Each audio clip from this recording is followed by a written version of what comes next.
U.S. Senator Ted Cruz.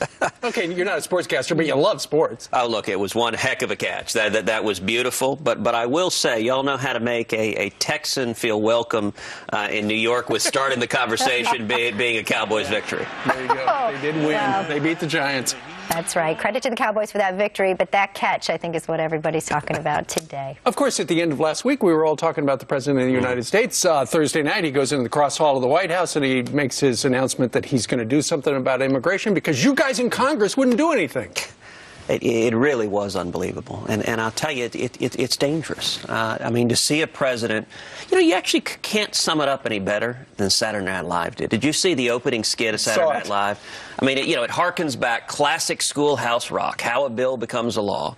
And you have the bill coming up the steps of the Capitol, and then Saturday Night Live had the president coming out, pushing the bill down the steps of the Capitol. And the amazing thing is that really does sum up what the president is doing. He's saying he is not going to enforce federal immigration law, that it doesn't matter to him what laws Congress passes, that he's just going to decree his own policies. That's really a dangerous, dangerous threshold the president's crossing. But he blames Congress. He says, do nothing, Congress. This is what he said on ABC's The Week. Take a listen.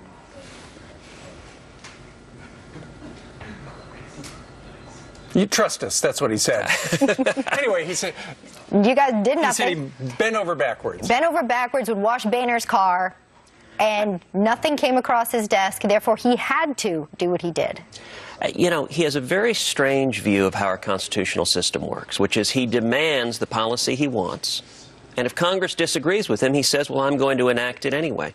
It's interesting. Just a few weeks ago, President Obama very rightly said his policies were on the ballot all across the country. Democrats didn't like it when he said it, but that's what he said. And then we had an election. And this election was a referendum on amnesty. You look at what Senate candidates, House candidates were campaigning on all over the country. They were saying, we don't want illegal amnesty from the president. The voters spoke overwhelmingly. It was an historic tidal wave. And what does the president do immediately after the election? He responds with anger, with defiance, and says, I don't care what the American people said, even though my policies were on the ballot all across the country, even though the voters said no to amnesty. I'm going to decree it anyway. And yes, he should work with Congress. We should compromise. There's a lot of middle ground on immigration. What's your next move? As a Republican, what's the move? Is it to block nominations? Is it to shut down government?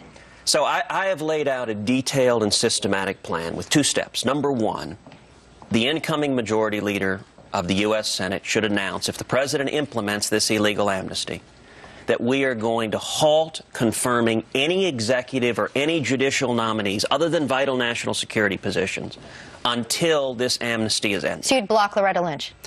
You'd have to debate whether the Attorney General falls within or without national security positions. What I would say is no Attorney General should be confirmed unless that Attorney General makes perfectly clear that they're not willing to be a part of this illegal and unconstitutional But Senator, there's no debate that the Attorney General falls within the purview of national security. I mean, it's a critical piece of national security, so why wouldn't you block the AG nomination? Look, my point on that is to set out an overall strategy that we should announce no nominees. And why focus on the nomination and confirmation power? Because it's a check and balance the Constitution gives to the Congress. As you know, the framers in the Federalist Papers, they talked about the dangers of a president taking on the powers of monarchy. Correct. And the Constitution gave checks and balances to Congress. One of the most important is confirmation. And so what I am arguing is we should use our constitutional powers, number 1, to say we won't confirm nominees, and number 2, to use the power of the purse to fund the government. And by the way, the only one talking about a shutdown is the president. The president wants to talk about that. What does this do to our republic in the big picture, Senator? You understand the history of our country really well.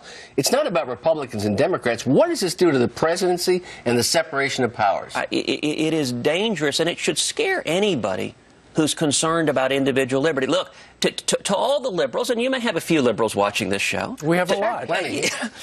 To all the liberals who say, I like this policy, I would suggest to you, what do you think about the next president?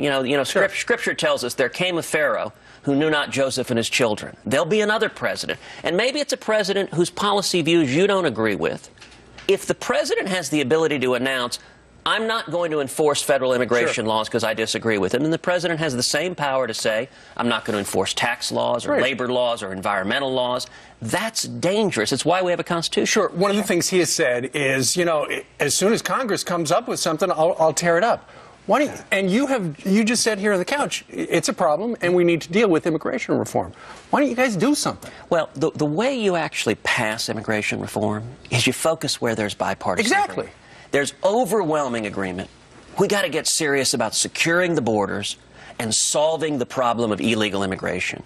And there's also overwhelming bipartisan agreement outside of Washington that we need to welcome and celebrate legal immigrants. You know, I'm the son of an immigrant who came 57 years ago from Cuba. My dad came legally, had $100 in his underwear, washed dishes making 50 cents an hour. You know, one of the groups most hurt by what the president did this week are legal immigrants, people who've waited years, paid thousands of dollars, who followed the rules, and the president said, never mind that.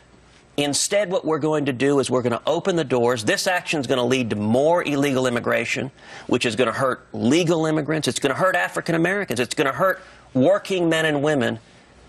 And for anyone concerned about liberty, it's just dangerous. Well, the whole country is watching to see what you guys and gals do in Washington. Thank you, Steve. By the way, Elizabeth, welcome back. You look fantastic. Thank you, Senator. Great to see you, as always. Thanks for being with us today. Thank you, sir. Bye, Senator.